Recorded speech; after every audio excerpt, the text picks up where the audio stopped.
Yun, so hello mga idolo. So nandito po pala ako ngayon.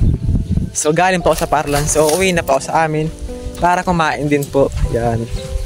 So lakad-lakad muna tayo dito mga idolo. Tamang kwentuhan lang kung ano nangyari sa atin ngayon. Update natin dito. Dahil eto, tanghalian. So gutom na ako. Hindi po nag-resist para lang sa pag-aaral. Yun, uuwi ako para kumain din po mga idol. Naka-uniform pa ako mga idol, oh. Ito yung ano. So tiyagalan talaga mga idol sa buhay. Masabi ko lang sa tao na may pangarap ka, wag mong sukuan. Yun, dami tayong naranasan mga idol. Kaya bira tayo maka-upload na yung video sa YouTube nga, hindi na tayo nakaka-upload. Pero ngayon upload ulit tayo kasi kailangan tayo natin ng ano, grabe yung init mga idol. So kailangan natin tayo tibayan yung pagiging estudyante. At saka kung may pangarap ka talaga, wala namang imposible sa tao eh. Yun lang yun. At saka gusto ko lang pasalamatan mga idol yung mga tumutulong sa akin. Unang-una yung mga nagbibigay ng pambaon sa akin at tumutulong sa mga kapatid ko. Yan, siyempre po gusto ko silang pasalamatan kasi unang-una sa lahat, hindi na po makakapag-aral ng maayos kung wala sila. Salamat po sa inyo ma'am, mga patuloy nagsusupport po sa akin, ganun po. And mga matulong, makabili na kami ng bigas. And yun, kasi sobrang hirap ng buhay namin mga idol dito talaga. Sobrang kapos talaga sa buhay, kaya nga kahit ano na lang yung sinasidelan ko para lang makahanap ng makabili ng bigas lang kami at mga ulam. Kasi sasabihin ko na ito mga idol kasi gusto ko na matulungan yung mga magulang ko tapos yung kapatid ko po mga idol. Kasi trabaho po ng papa ko construction, so bihira lang po siya makatrabaho kasi po hindi na po regular yung trabaho ng construction. Kaya nga naisip ko mag-aral na lang po ako ng mabuti kasi naisip ko na pag wala ka palang pinag-aralan dito mga idolo, pag wala kang pinag-aralan, babagsak yung trabaho, kung saan ka babagsak sa palayan, ganon yung trabaho mong mababagsakan. Kaya naisip ko na yun, patuloy lang tayo. Siyempre naawa din po sa mga kapatid ko kasi ayoko din po silang magutom. Bilang pangalan lang po, ginagawa ko lang po yung best ko. Kaya salamat sa patuloy sa amin nagsusupport ng mga idolo po pala talaga. Yun. So grabe yung init ngayon mga idol. Wala pa tayong ano. So yan dinaanan ko. Sabi nga, wala naman masama sa pagiging mahirap basta wala tayong ginagawang masama. Kaya yun. Kaya ano na lang ginagawa ko para makahanap ng pera, ganun. Kasi pag wala kang pera, wala kang pambili ng pagkain, ang bigas. Lalong nagmahal pa yung mga bilihin, yung bigas nagmahal pa mga idolo. So sobrang hirap talaga. Kailangan mo pagsikapan. Grabe. And yun. Kasi balo kayo magkapatid mga idol, malilit pa yung iba kong kapatid talaga.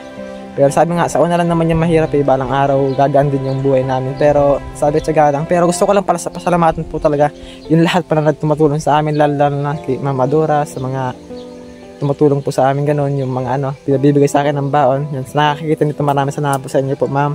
And yun. And sir, ganun po. Kasi hindi ko ma-expect na marami pa rin naman talaga mabait na tao. Yan, yung mga basher, ayos na yan. Basher na lang po akong ayos yung mali po nagawa. Basta gumagawa po ko ng tama, ganun. Basta ginagawa ko lang po yung best ko na makatulong sa amin. Marami nga yung pinadaan ko sa buhay mga idol eh. Pero salamat sa inyo mga idol kasi yun, nakakapag-aral tayo kahit pa paano, diba? Kasi kung hindi naman dahil sa nakatao mabait po dyan, siguro hindi na po nakakapag-aral na maayos. Kasi yun, sikap-sikap na lang tayo mga idol kasi malaki naman tayo. Pero hirap talaga. Sana ngayon mag-graduation na tayo mga idol. May 30 o may 31 tayo mag-graduation. So yun, malapit na tayo mag-graduation guys. Congratulations sa lahat na mag-graduation po dyan. Yan, magka-college na tayo. Pero iwan kung makapag-college nga ba. Sana makapag-college tayo. Yan, sana makapatuloy pa rin tayo mag-aral para maabot natin yung pangarap natin at maabot yung goal, diba po? So sana makapag-aral pa talaga tayo. Hindi ko din alam eh, pero pag kinaya pa, kaya po, go lang. Pero pag hindi nahaya, siguro pwede din magpahinga, ganun lang yung buhay. Pero sana makapag-aral pa ako ng college kasi gusto ko ito makapagtapos mga idol. Pero pag hindi kaya sa budget, titigil muna pa mag-aral siguro, ganun. Bahala na yung kapalaran ko mga idol. Yung kapalaran ko siguro, ganun eh. Basta ginawa ko na yung base ko makatulong sa amin, sa mga kapatid ko. Makabili ng bigas araw-araw. 1 kilo, ganun. Sisikap din kayo mga idol. Para lang makaraos araw-araw po. Uy. Daan natin dito. Kaya nga, tsaga-tsaga na lang ako sa mamumuhin ng ganito. Lalakad, lakad lang.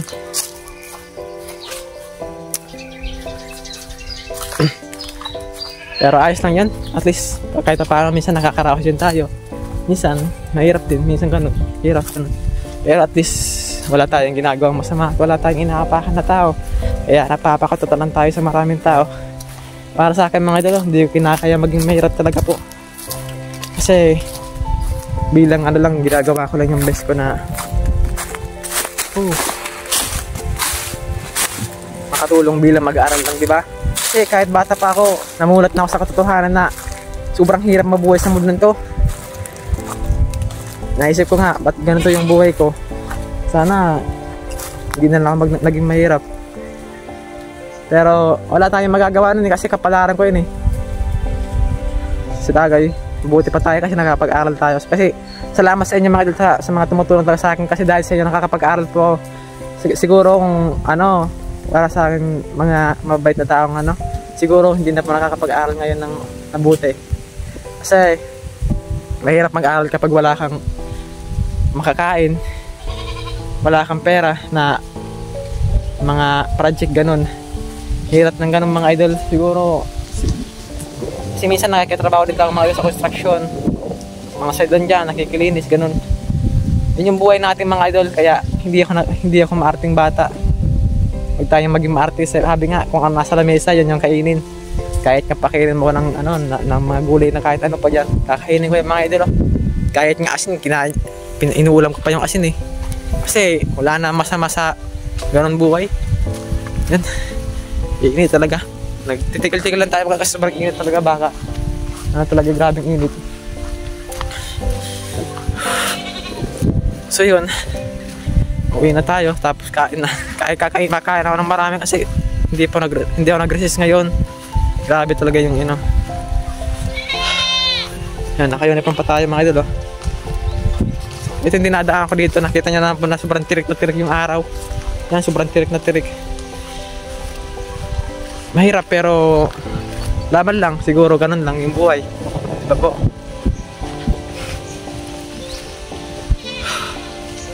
Kaya ang ginagawa ko to para sa mga kapatid ko, syempre.